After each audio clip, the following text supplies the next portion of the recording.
மிளகு குழம்புல. ஆமாம், இன்னைக்கு சிம்பிளான மிளகு குழம்பு 2 நாள் வச்சு சாப்பிடலாம். அது ஓகே, ஈஸியான மிளகு குழம்பு. பொடி வச்சு பண்ணிப்பேன். ஆமாம், அரைச்சின்னு பண்ணுறது தான். இல்லை இப்போ அந்த மாதிரி பொடி வச்சுன்னு பொடி இல்லை, அப்படியே குழம்பு வச்சு குழம்பு அப்படியே வெளில வச்சுக்கலாம். ஒன்றுமே ஆகாது. குழம்பு இருக்கும். ஓகே. மிளகு 2 டீஸ்பூன், தனியா 2 டீஸ்பூன், 1 டீஸ்பூன் கடலைப்பருப்பு, 1 டீஸ்பூன் உளுத்தம்பருப்பு. ஓகே. மிளகா வந்து 8 காரத்துக்கு ஏற்ற மாதிரி. இப்போ ஜீரகம் 1 டீஸ்பூன், கருவேப்பிலை கொஞ்சம், புளி நெல்லிக்காய், அது எலுமிச்சம்பழம் புளி, உப்பு, பெருங்காயம்.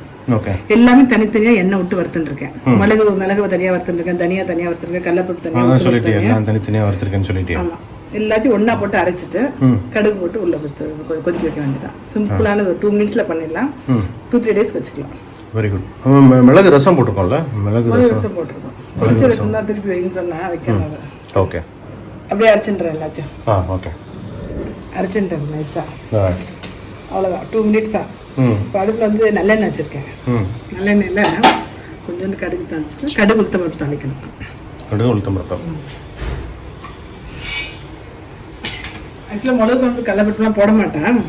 ஏன் கடலைப்பருப்புனா கொஞ்சம் இந்த மிளகா காரம் அமுங்கிறதுக்காக கொஞ்சோண்டு கடலைப்பருப்பு அரைக்கும் போது போட்டுட்டேன். இதுக்கு வந்து வெறும் கடுகு உளுத்தம்பருப்பு போட்டுட்டு அதையும் போட்டு கொதிக்க விட வேண்டியதான். சூப்பராக இருக்கும், உடம்புக்கு நல்லது.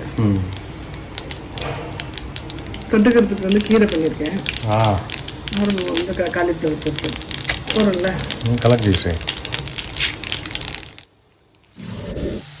ஒரு கெட்டியாக இருந்துச்சுங்களா, இன்னும் கொஞ்சம் கொதி வரலாம். நல்லா ஒரு 5 மினிட்ஸ் கொதி வந்ததுக்கப்புறம் ஒரு 2-3 மினிட்ஸ் நிறுத்திட்டு அப்போ இறக்கி வச்சிட வேண்டியதான். இன்னும் கெட்டியாகிடும்ல? இன்னும் கொஞ்சம் கெட்டியாகும். அப்படி ஸ்பூனில் எடுத்து போட்டு பசங்க சாப்பிட்ற மாதிரி. இது புளிக்காய்ச்சல் மாதிரி. கொஞ்சம் புளிக்காய்ச்சல் மாதிரி ஆகும். அப்படியே ஸ்பூன் எடுத்து சாத்தில் பசஞ்சுக்கிறதா? ஆமாம், அப்படியே வச்சுக்கலாம். ஒரு 2-3 நாளைக்கு வச்சுக்கலாம், ஒன்றுமே ஆகாது. இந்த குழம்பு இது டேஸ்ட்டாக இருக்கும். ஒரே மாதிரியே குழம்புலாம் கொஞ்சம் டிஃப்ரெண்டாக இருக்கும். இப்போ புளிக்காய்ச்சல் மாதிரினா அப்போ இன்னும் கொஞ்சம் கூட எண்ணெய் விட்டுக்கலாமே? எண்ணெய் விட்டுக்கலாம். இப்போ எப்படி நம்ம சாதம் போடும்போது அதில் கொஞ்சம் நல்லெண்ணெய் விட்டுப்போம் இல்லையா? எண்ணெய் விட்டுக்கலாம். எண்ணெய் விட நல்ல டேஸ்ட் தான். எண்ணெய் விட்றேன். இது நல்லா சுட சாதத்தில் இதை விட்டு பசைஞ்சு சுண்டக்காய் வத்தல், கீரை மசியல், நல்லா கூட்டு, சூடாக கூட்டு. சேப்பங்கிழங்கு கூட்டு பண்ணிடுறேன். ஓகே. இதில் வந்து வேணும்னா கொஞ்சம் இந்த மஞ்சக்காய் தாளிச்சு போடலாம், நல்லா இருக்கும்.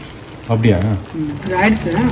5 to 10 மினிட்ஸ் கொதிக்கணும். அப்போதான் அந்த புளி எல்லாமே வறுத்துருக்கோம். புளி வறுக்கல, அந்த புளியோட அந்த பச்சை வாசனை போகணும். அது வரைக்கும் இது. இப்போ நம்ம இப்போ எக்ஸ்ட்ரா அந்த அலம்பு விட்டோம் இல்லையா ஜலம், அது இழுத்துக்கணும். இன்னும் இது என்னன்னா நம்ம கொடுத்தனுப்பலாம் ஊருக்கு கூட, ஒன்றுமே ஆகாது. கொடுத்துடலாங்க. ஆயிடுச்சு. சூப்பராக இருக்குல்ல? அந்த வத்த குழம்பு, மிளகு குழம்பு கெட்டி. இந்த வருஷம் நல்லா இருக்கும். சாத்துக்கு பசஞ்சிக்கிறதுக்கு நல்லா இருக்கும். ஆமாம், நல்லா இருக்கும். Super, thank you.